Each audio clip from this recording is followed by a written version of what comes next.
नमस्ते प्रणाम। मैं रेणुशु स्वागतम गीत में आप सबका स्वागत करती हूँ। मैं एक बेटी विवाह गीत सुनाने जा रही हूँ। आप लोगों को अच्छा लगे तो कमेंट करके ज़रूर बताइएगा। आइए सुनते हैं बेटी विवाह गीत। बाबा के बगिया में बोले तोता मैना, अरे बोले तोता मैना, अरे सुगना बोले ला बीरा बात रे लालनवा, अरे सुगना बोले ला बीरा बात रे लालनवा। बगिया में उतरे हैं दुल्हे कावन रामा, दुल्हे कावन रामा, अरे सुगना बोले ला ससुरार रे लालनवा, अरे सुगना बोले ला बीरा बात रे लालनवा।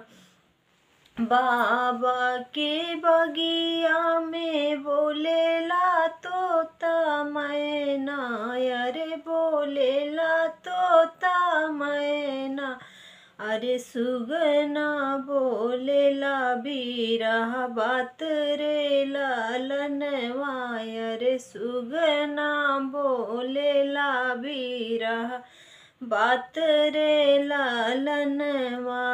भीतरा से निकरी बेटी हो कावन दे, बेटी हो कावन दे, अरे दिहन सुगना बात बोली रे लालनवा, अरे दिहन सुगना बात बोली रे लालनवा। किया तू हाउ धाना सचवा के ढारल, अरे किया तो के गढ़ेला सोनार रे लालनवा, अरे किया तो के गढ़ेला सोनार रे लालनवा। किया तू हाउ धाना सचवा के ढारल, अरे किया तो के गढ़ेला सोनार रे लालनवा, अरे किया तो के गढ़ेला सोनार रे लालनवा। नाही हम हाई सुगना सचवा के ढारल, अरे नाही हम के गढ़ेला सोनार रे लालनवा, अरे नाही हम के गढ़ेला सोनार रे लालनवा।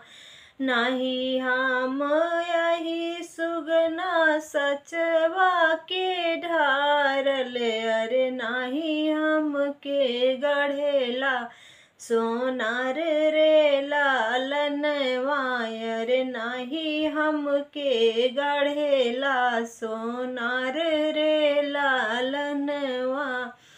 मोरी माया हम के जन्म दी है, अरे सूरत गढ़ेला भगवान रे लालनवा, अरे सूरत गढ़ेला भगवान रे लालनवा। मोरी माया हम के तो जन्म दी है, अरे सूरत गढ़ेला भगवान रे लालनवा, अरे सूरत गढ़ेला भगवान रे लालनवा। बाबा की बगिया में बोले ला तोता मैना, अरे बोले ला तोता मैना, अरे सुगना बोले ला बीरा बात रे लालनवा, अरे सुगना बोले ला बीरा बात रे लाल ललनवा